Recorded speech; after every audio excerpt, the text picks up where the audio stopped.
BNC, 100% black and brown host around the clock. Finally, news that speaks to us. The war in the Ukraine has left many of those living there displaced, despondent, and in worst case scenarios, dead. As Russia continues its invasion, the process of evacuation becomes increasingly more complicated.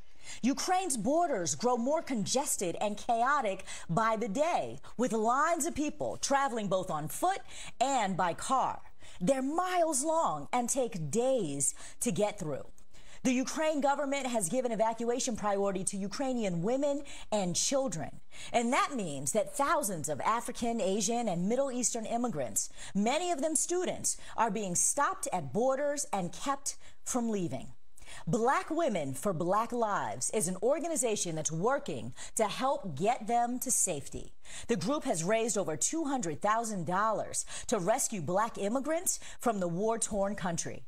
I am joined by one of the co-founders, Tokunbo Koiki, who is going to discuss with us their latest efforts. Welcome, Tokunbo. I appreciate having you here with this update tonight. Now, you all were essentially strangers, the co-founders, until just a few weeks ago when you got together quickly to connect around this humanitarian effort. Could you give me a sense of how you all connected?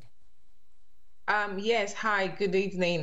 Thank you so much for inviting me to be on the show tonight. It started with a tweet. I was seeing several tweets by, Black, African, and Caribbean students who were documenting their stories and how they were facing discrimination and racism on getting out of Ukraine, but also going towards the border.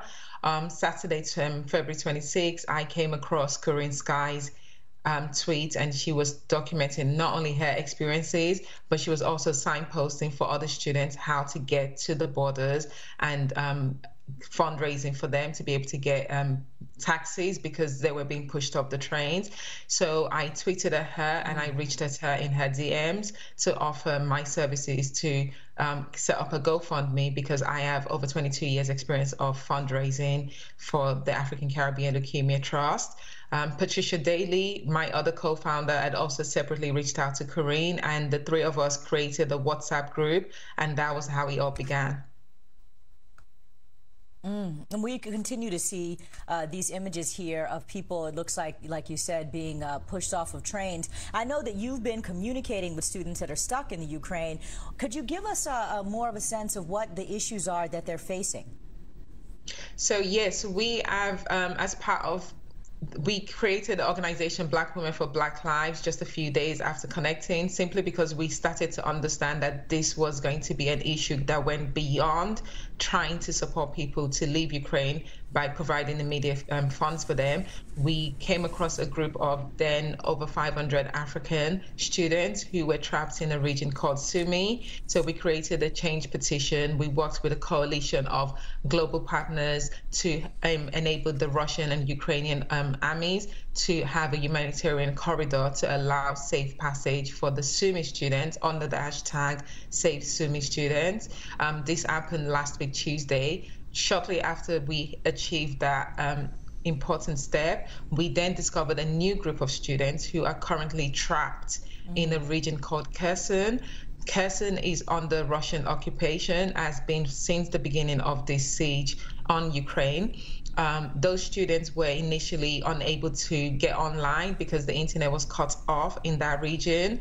They went for weeks without food, without electricity, without the world knowing their plight. And since we've learned about their situation, we've been advocating on their behalf. We've created another change petition, which has now garnered over 45,000 signatures. We have been able to work with high-profile celebrities to create more awareness about the situation facing the students in Kherson.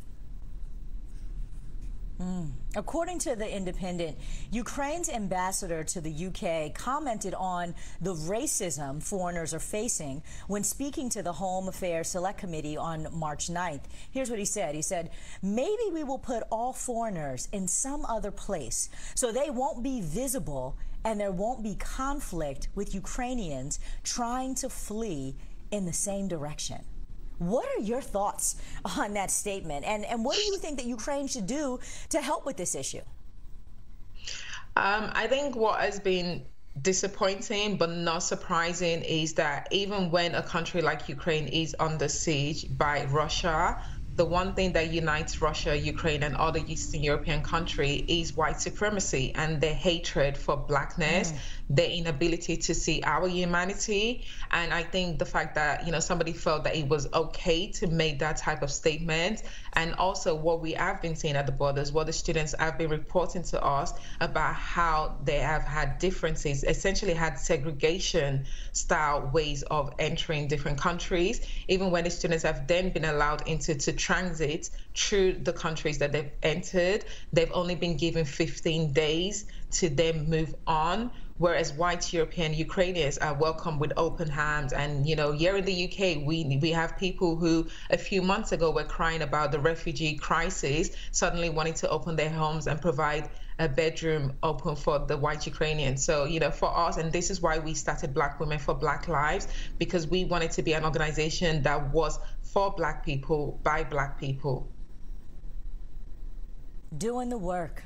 Doing incredible work, my goodness. So where exactly are the students ending up? And what are their plans after this kind of displacement? A lot of the students are highly traumatized. I mean, for them, their initial thing was to get out of Ukraine, as I think anybody would want to have done. Most of the students, some students have returned to their home countries. They have been evacuated by planes that have been provided by the embassies of their home country. So we've spoken with students who have returned to Ghana, who have returned to Zimbabwe, who have returned to Nigeria. But a lot of the students, thousands of students, are actually still in Europe. They are in different countries in Europe. They are in countries like Hungary. They are in Germany. Some have made it to France. And many of them are desperate to continue with their education. They do not want their lives to be disrupted. We have been speaking to students who are 50-year medical students who were 3 months away from completing their program. We are speaking to students who were just starting their postgraduate studies. I have been in touch personally with a young woman who was about to start a postgraduate course in gynecology. Now, given everything that we know about the issues facing Black women in pregnancy and during their pregnancy and childbirth, this type of young woman, it's essential that she continues to have her education so that she can continue to be somebody that will eventually continue to save Black lives. So what we are doing as an organization is now moving to a next phase of trying to support the students, working with other partners, working with signposting them to resources, and again, also helping them to understand the immigration laws of the different East European countries that they are entering, because again, at those levels, at those countries, they are facing more discrimination. Speaking of partnerships, as you just mentioned, it seems to me this is a great opportunity for your organization and others to jump in and try to get more corporations to be in partnership with these evacuation efforts, etc. Your organization has a partnership with Airbnb to provide temporary housing to displaced students. So tell us a bit about how that's working out and how you imagine having partnerships moving forward to support these students. Yes, I mean, the partnership with Airbnb, again, a Black woman, an African American Black woman reached out to us because she saw the work that we were doing, and we were able to work together to come up with a partnership that allows the Black students, Black people who have fled Ukraine, to be able to get accommodation in any country of their choice for up to 2 weeks. This partnership has been successful in the terms that we have had over 200 applications in just under a week. Many of those students have gone on to get refuge and get shelter, which has been such a crucial need for them. And it's been great because we are continuing the discussions with Airbnb to look at the long-term ways we can continue working in this partnership, and look at other ways that Airbnb can support our organization, because we are still a very small volunteer-led grassroots organization. So we are, desperately looking to partner with other organizations, with other corporate organizations, both here in the UK, but also internationally, who can support us. We recently found out today about, I think it's Howard law students who have been working to lobby the UN ambassador about the issues that we've been working on, trying to support Black people fleeing Ukraine. Big picture of all of this. I mean, there's so much that needs to be done. This organization was started quickly.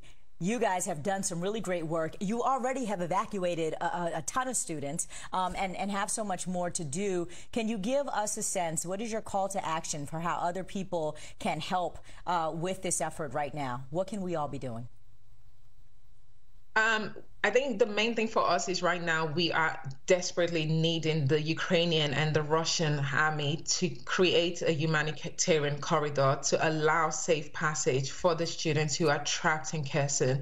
These students are essentially now a pawn of war. They are caught in a situation that is beyond their control. Many of them are reporting feeling suicidal, feeling hopeless about their situation. So we need the world to take them seriously. We need the world to unite, to amplify their voices. We need, African nations, European nations, the American government to put pressure on both Ukraine and Russia to allow this Kherson students to leave. In terms of how you can support us and support the Black people, if you follow us on our social media, we do create resources on how you can help. You can volunteer, you can make donations. We still have a GoFundMe, of which we have now raised just over £185,000, which is probably about $220,000. We are making donations still. We are dispersing funds to Black people. In the last two and a half weeks, we have donated over $150,000 to 1,200 plus Black people and their families. Because the other thing a lot of people do not understand is many of the students are mature students. Many of them are in Ukraine with their families. I was contacted today by a young mom who has a 9-month-old baby. She's currently in Germany and she's had to, as in her words, she's been eating food off the streets. So without an organization like ours, I don't know what would happen to her and her young baby. Yeah, wow. Tokunbo Koiki, co-founder of Black Women for Black Lives. Thank you so much for all the work that you are doing and for joining me tonight to share on Amplified. Appreciate you.